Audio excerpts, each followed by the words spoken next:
despite the very blatant rip-off, or parody if you like, of Jack Skellington and Zero at the beginning, I really rather enjoyed Tiny Toons like Ghoulery. In fact, I'll be honest, I enjoyed the parody. The character called the Pumpkin Guy, and he's singing a song that's not unlike a song Jack Skellington would sing. And then there are loads of trees with doors, and there's a little Zero. Being a big Nightmare Before Christmas fan, I actually kind of enjoyed it. And then the rest of it, I thought was pretty good fun. The concept is pretty simple. The Tiny Toons characters are reenacting popular scary stories and parodying different horrors, but obviously with slight twists.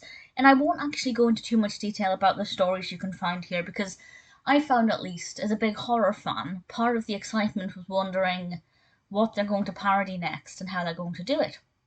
I will give you one example to give you a flavour of the kind of thing you can expect. And that one example is a parody of The Telltale Heart, but it's a vacuum cleaner that's causing a lot of noise, and I completely sympathise. I hate loud noises. Loud vacuum cleaners are the worst, and this loud vacuum cleaner is sent away, but the noise of the vacuum cleaner persists, and it is still there, obviously parodying the brilliant Telltale Heart. And the rest of them are like that. They are quite tame. This is rated Universal, so needless to say, it's not exactly scary, but if you're a fan of horror or of spooky animation, this is something that you will really thoroughly enjoy. And I quite like Tiny Toons, but I'm not the biggest fan because I haven't seen Tiny Toons in, oh gosh, I'd be willing to say 2 decades, maybe just shy of that. I haven't sat down and watched Tiny Toons in quite a long time, but they are very cute. And when you throw in horror into the mix, it's a weird dichotomy of sweet, innocent, adorable characters. Well, maybe not innocent, but sweet little characters and spooky horror. And it works so well. And I think the things that they parodied were very effective. There are definitely things in here for adult viewers. For example, one of the characters in the opening sequence, I can't remember which character because it was quite brief, but they are dressed as Freddy Krueger.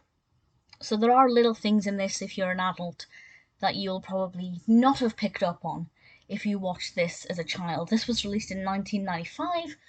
I was 3. I don't know if I'd ever seen this before. I had no recollection of it, if I had seen it.